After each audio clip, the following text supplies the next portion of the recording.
उस ऑर्गेनाइजेशन को आज ये बीजेपी की एनडीए की सरकार ये परमिट कर रही है कि गवर्नमेंट सर्वेंट्स आरएसएस के एक्टिविटीज में हिस्सा ले सकते हैं। तो ये मैं समझता हूँ ये बिल्कुल गलत है। ये सवाल अगर संभव होता तो मैं अपने प्रथम गृह मंत्री सरदार वल्लभ भाई पटेल से पूछता कि देखिए आपके देश में क्या हो रहा है। जदयू और तेलुगु देशम क्या सोच रहे हो भाई, पांव के नीचे की जमीन निकल जाएगी। आरएसएस का काम और सरकार का काम अलग है, दोनों एक साथ नहीं होना चाहिए। पहले चोरी छुपे जाते थे, अब सरकार ने अधिकृत रूप में कर दिया। पहले ED, CBI, income tax, election commission of India सब खाकी शॉर्ट्स पहनकर काम कर रहे थे पर डिक्लेयर नहीं कर पा रहे थे। अब खुलेआम डिक्लेयर कर पाएंगे। उस ऑर्गेनाइजेशन को आज ये बीजेपी की एनडीए की सरकार ये परमिट कर रही है कि गवर्नमेंट सर्वेंट्स आरएसएस के एक्टिविटीज में हिस्सा ले सकते हैं। तो ये मैं समझता हूँ ये बिल्कुल गलत है, क्योंकि आरएसएस का जो मेंबर का ओथ होता है, पहले तो मराठी में था, बाद में उन्होंने उसको संस्कृत में किया, फिर थोड़ा अमेंडमेंट्स किए। वो ओथ आपको कहता है कि वो भारत की डाइवर्सिटी को, प्लुरलिज्म को नहीं मानते। वो तो हिंदू राष्ट्र के ऊपर कसम खाते हैं।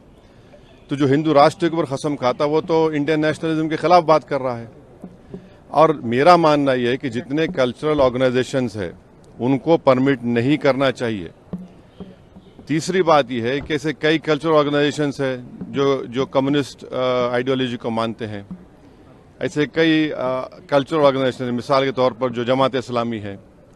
और आखिरी बात यह है कि इस फैसले से बात जाहिर होती है कि ये जो एनडीए के अलाइज हैं, ये लोग क्या कहेंगे इस बारे में भी, क्या वो इसको मानते हैं, उस फैसले को एक्सेप्ट करते हैं, ये उनको बताना पड़ेगा। 9 तारीख को एक ऑर्डर निकालती है सेंट्रल गवर्नमेंट कि सेंट्रल गवर्नमेंट के एम्प्लॉयज भी पार्टिसिपेट कर सकते हैं आरएसएस की एक्टिविटी। ये सवाल अगर संभव होता तो मैं अपने प्रथम गृह मंत्री सरदार वल्लभ भाई पटेल से पूछता कि देखिए आपके देश में क्या हो रहा है। मतलब असल में दिक्कत क्या है ना, बीते दिनों भगवान वाले पे बड़ा घेर दिया, आप लोग सब जानते हैं। नॉन बायोलॉजिकल जो एंटिटी है उन पर सवाल हुआ। तो ये एक दूसरे को थोड़ा पुष्ट करने की कोशिश हो रही है। इस देश का मिजाज स्वीकार नहीं करेगा।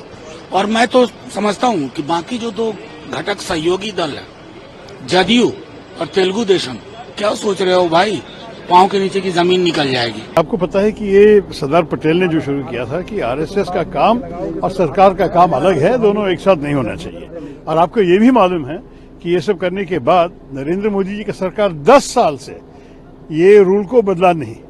तो अब क्यों बदल रहे हैं? इसका मतलब क्या है कि सरकारी लोग को कुछ और लॉयल्टी के साथ काम करना है या सिर्फ देश के लिए काम करना है? कोई भी, मैं आरएसएस के बारे में ये सिर्फ कहूंगा कि एक संघ है, उनके खिलाफ लोग हैं, उनके साथ भी लोग हैं। सरकारी जो हमारे एम्प्लॉयज हैं सरकार के, उनकी जिम्मेदारी है सबके लिए काम करने के लिए, पूरे देश के लिए काम करने के लिए।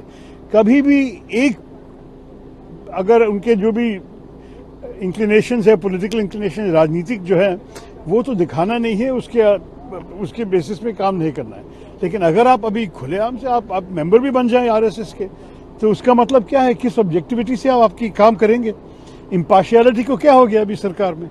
ये पूछने लायक बात है। वापस लेना चाहिए इस निर्णय को, आपको लगता है सर? मेरे ख्याल में जो रूल था उसके लिए अच्छा कारण था, और रूल ऐसे ही रहना चाहिए कि कोई भी जो ऑर्गेनाइजेशन है जिसमें एक राजनीतिक कलरिंग है, ये तो सरकारी लोगों के लिए नहीं है, उचित नहीं है। सरकार के रिटायरमेंट करने के बाद आप जो भी चाहिए कर लीजिए, लेकिन जब आप सरकार में हैं आप न्यूट्रल रहना चाहिए। सब लोग को एक साथ एक ही तरह से देखना चाहिए। पहले चोरी छुपे जाते थे, अब सरकार ने अधिकृत रूप में कर दिया। अब उसका कोई इलाज निकाला जाएगा विपक्ष की तरफ से। तो प्रधानमंत्री कह रहे हैं कि गला घोटा जाता है सरकार का। 2.5 घंटे तक कोशिश की गई, प्रधानमंत्री को बोलने नहीं दिया गया पिछले सत्र में, और सांसदों को नसीहत दी है कि सब जो है काम करें, देश के लिए आते हैं पार्लियामेंट। वो तो बीजेपी के सांसद ही तो गड़बड़ी करते हैं। क्या कहना है? देखिए, यही मैंने ट्वीट किया है कि पहले ED, CBI, income tax, election commission of India सब खाकी का काम कर रहे थे, खाकी शॉर्ट्स पहनकर काम कर रहे थे, पर डिक्लेयर नहीं कर पा रहे थे। अब खुलेआम डिक्लेयर कर पाएंगे। पर देखिए कितनी शर्मनाक बात है कि आज हमारे ब्यूरोक्रेट्स, जिनको गवर्नमेंट अफसर जो होते हैं, जिनको भारत माता के लिए काम करना चाहिए और हर सरकारों को ये प्रमोट करना चाहिए कि भारत माता के इंटरेस्ट को आगे रखें, अब वो अपने आइडियोलॉजिकल इंटरेस्ट को रखकर आगे बढ़ेंगे। ये शर्मनाक चीज है। इसलिए ये बदलाव लाया गया था सर्विसेज में कि कोई पॉलिटिकल एफिलिएशन नहीं होना चाहिए, कोई एसोसिएशन से एफिलिएशन नहीं होना चाहिए। The only affiliation is to your country. Unfortunately